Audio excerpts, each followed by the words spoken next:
Very glad to have you back with us, Kevin McCullough, That Kevin Show.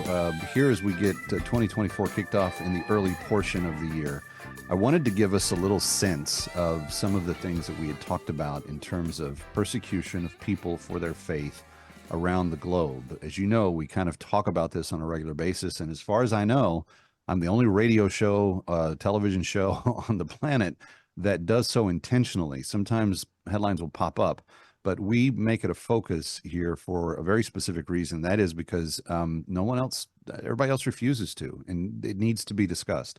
Dr. Joel Veldkamp rejoins me. He is with Christian Solidarity International. He works internationally on a lot of these issues. Joel, the other story that we've been tracking for a couple of years is the Fulani herdsmen and their attacks against the Christians in the upper plateau of Nigeria. And this has been a hot spot off and on for a long time, but on Christmas Day, something very tragic happened. Can you fill us in on that? Yeah, at least a dozen different villages in Plateau State in Nigeria, Christian villages, were attacked by Fulani militias between December 23 and December 25. And we don't know exactly how many people were killed, but at least 160, probably 200 Christians were massacred on Christmas Day or Christmas Eve this year.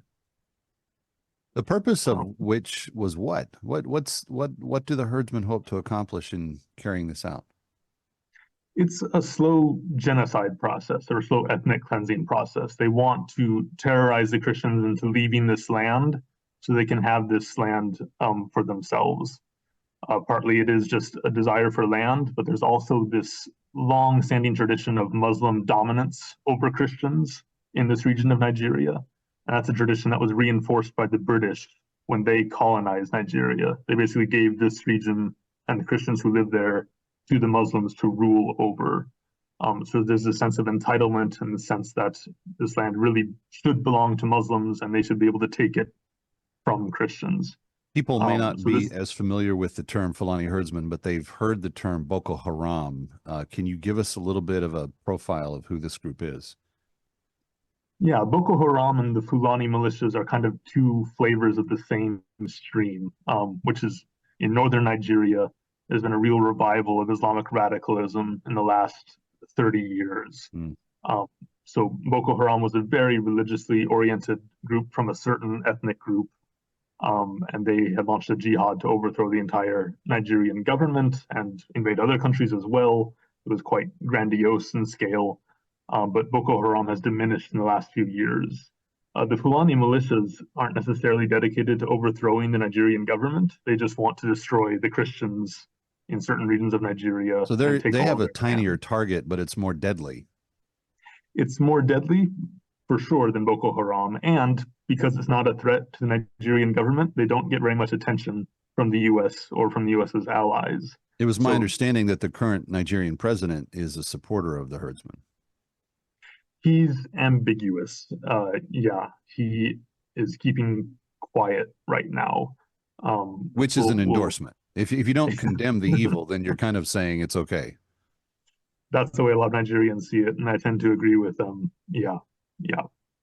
We've had 10 years continuous of Muslims being president in Nigeria right now, and that has really been accompanied by deterioration in the situation, I would say. What is CSI doing in this particular situation, and how can my people be of help? We're in touch with our partners on the ground. I actually got a call at 4 a.m. on December 26th, and I knew it was important because it was from Nigeria, so I answered it. And our partner wanted to show me a mass burial that was happening in a Christian village in Nigeria. So he's there. We're working with him to get some food distributed because, in addition to the people who were killed, thousands, tens of thousands of people have fled their homes to be safe, and these people need help where they are. So we're working on that with them. And aside from that, we have multiple ongoing projects in Nigeria all the time to help refugees and people who are thrown in jail for their faith, which happens sometimes still in Nigeria. Well, there is no other group, as far as I am aware of, friends, that is doing more to address the issue of this level of persecution than Christian Solidarity International. I've been very, very humbled to be their partner for the last 10 years.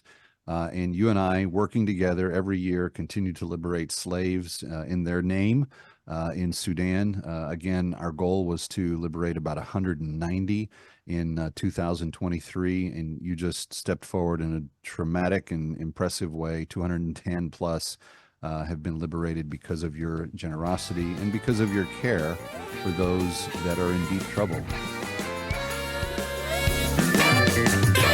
Ready or not, we'll be right back.